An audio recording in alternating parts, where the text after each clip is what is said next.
policía pensaba que estaba desenterrando un perro cuando vio aquellos huesos asomando bajo la tierra húmeda del rancho.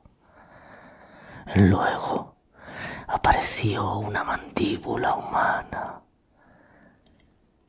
y después otra y otra más. Aquella finca escondía tantos cuerpos que los agentes dejaron de contarlos durante horas. Más de 90 personas habían desaparecido allí abajo.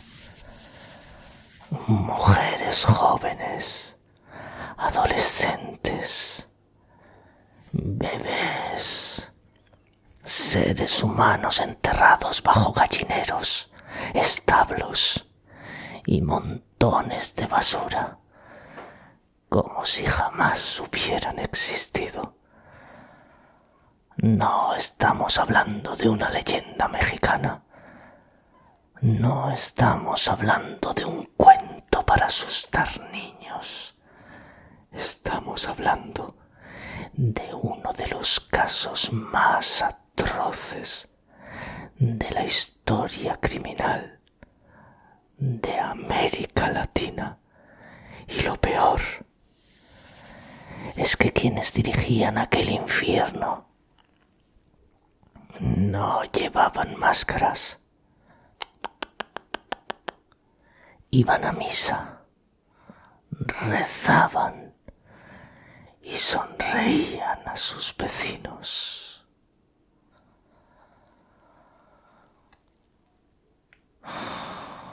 San Francisco del Rincón, México, enero de 1964. Para los vecinos de la zona, las hermanas González Valenzuela eran 4 mujeres mayores, serias y muy religiosas.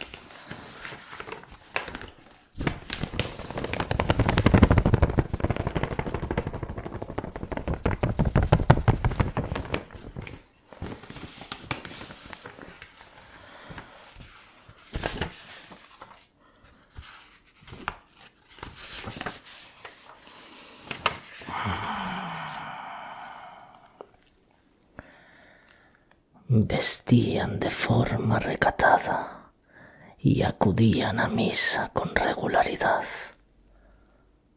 Sus nombres: Delfina, María Jesús, Eva y María Luisa.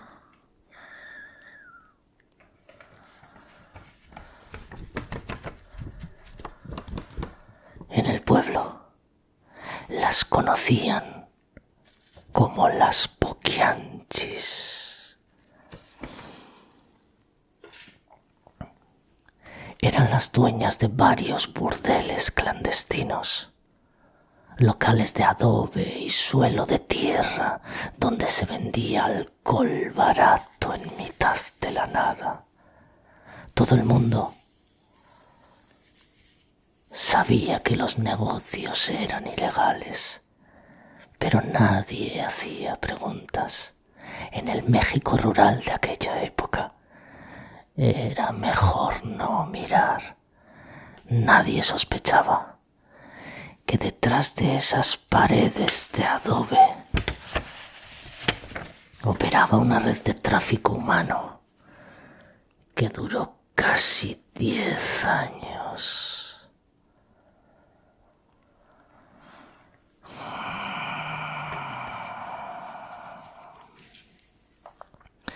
El imperio de las hermanas se agrietó por pura casualidad. Una joven llamada Catalina Ortega logró saltar la tapia y escapar del rancho. Llegó a una comisaría, ensangrentada, temblando, descalzo. Cuando la policía llegó a la finca de las Poquianchis, pensaban que iban a cerrar una cantina ilegal, por falta de licencias o por alguna pelea de borrachos. Pero cuando empujaron la puerta principal, el olor los detuvo en seco. No olía a alcohol, tampoco a sudor. Olía a carne podrida y a humedad. Las Poquianchis estaban sentadas en la cocina, tranquilas, tomando café, mientras la policía registraba las habitaciones del fondo.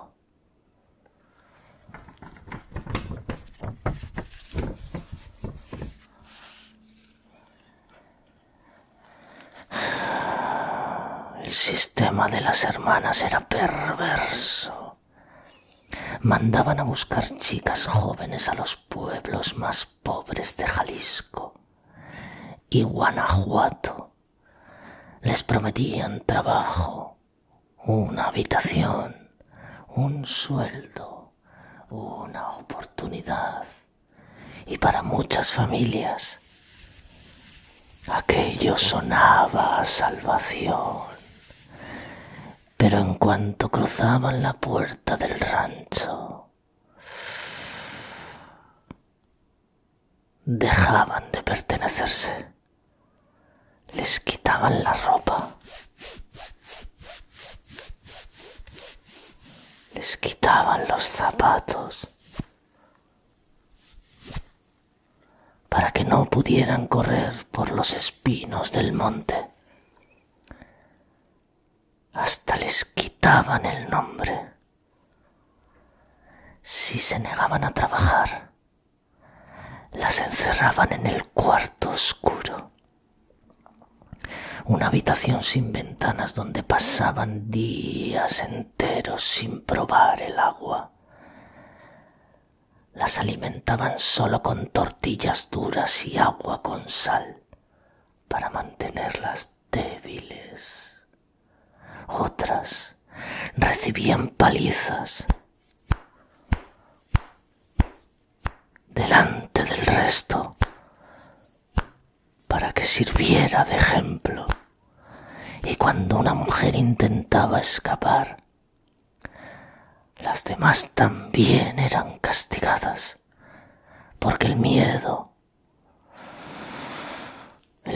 es mucho más barato que cualquier candado.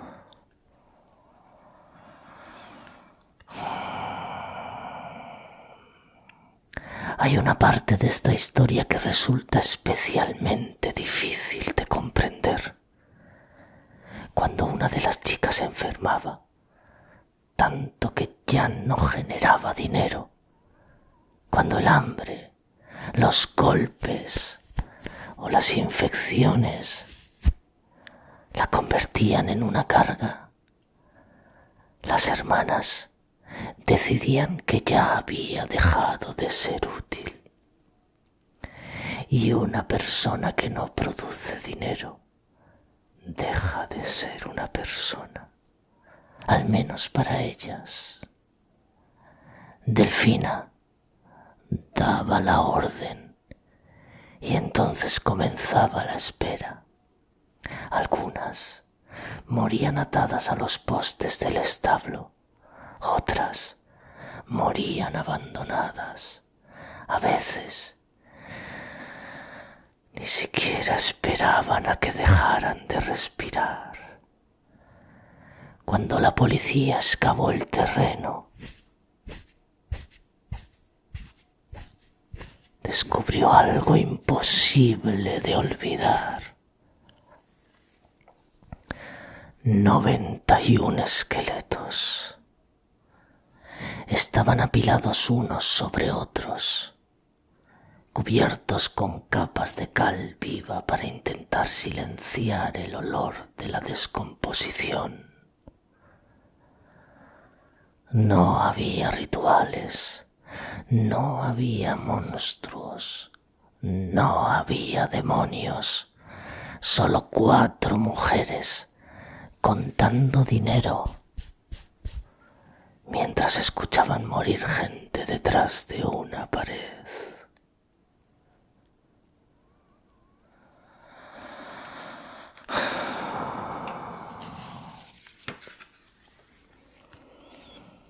El juicio paralizó a todo México. Las hermanas se sentaron en el banquillo tapándose la cara, culpándose las unas a las otras, diciendo que las chicas estaban allí por su propia voluntad. La ley de entonces solo permitía una pena máxima de 40 años de cárcel. Ninguna cumplió la condena entera. Delfina murió de una forma extraña en prisión. Durante unas obras en el penal, un cubo de metal lleno de cemento se soltó de una grúa y le cayó directamente en la cabeza. Las otras fueron muriendo por enfermedad entre rejas. Pero la sombra de las Poquianchis nunca se fue de Guanajuato. Durante el registro se encontraron cuadernos con nombres de jueces, jefes de policía y políticos locales. Como siempre, hombres importantes que cenaban en esos ranchos mientras las chicas agonizaban abajo. Esos nombres nunca se hicieron públicos. La corrupción enterró a los cómplices.